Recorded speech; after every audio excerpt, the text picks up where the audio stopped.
त्यो दिन पुराना दिनहरूको याद गर्दै त्यो दिन सब दोहोर्याउन मन छ। एकपटक ती सारा पानाहरू पढ्न मन छ।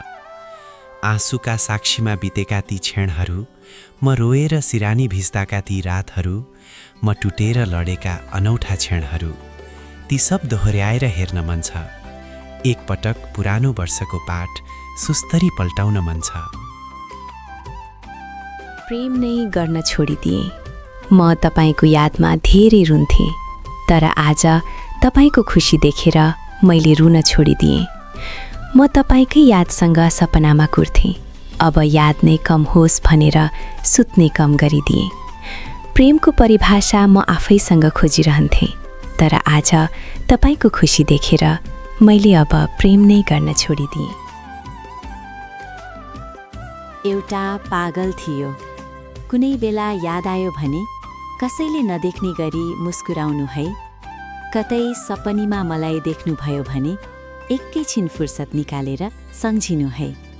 यस्तो एउटा पागल थियो जसलाई मैले हदभन्दा धेरै घृणा गर्दा पनि उसले अथाह प्रेम गरिरहन्थ्यो। जानी जानी उसलाई दिएको चोटहरू पनि सहजै हाँसी हाँसी सहिदिन्थ्यो। मन बारम्बार सम्झनामा डुबेर फर्किँदा मन पनि बेहद थाक्दो रहेछ।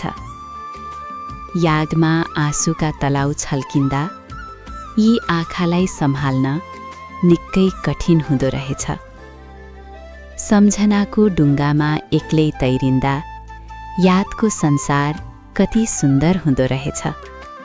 तर नडुब्नु है तिमी, म जस्तो तैरिन साह्रै कठिन हुँदो रहेछ।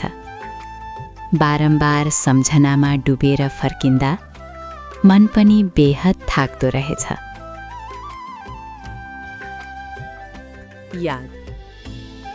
अन्धकार यो अँध्यारो रातमा तिम्रो यादहरूसँग तडपिएको यो मनलाई कैयौं पटक सम्झाउँदा सम्झाउँदै पनि कति बेला उज्यालो भएको थाहै हुँदैन। आँखाभरि भरिएका यी आँसुलाई धेरै पटक लुकाउन खोज्दा खोज्दै कति बेला सिरानी भिजेको पत्तै हुँदैन। सायद यादमा पाउने महँगो उपहार यही नै होला।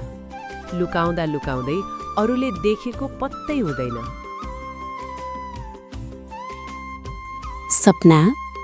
सपनामा आउनुहुन्छ ठिकै छ, यादमा आइरहँदा पो गाह्रो हुन्छ त।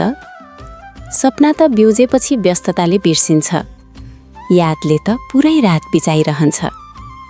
जति जिस्काए पनि ठिकै छ, त्यो सपना बिउजेपछि सकिन्छ। यादको नशा लागेपछि पो गाह्रो हुन्छ त।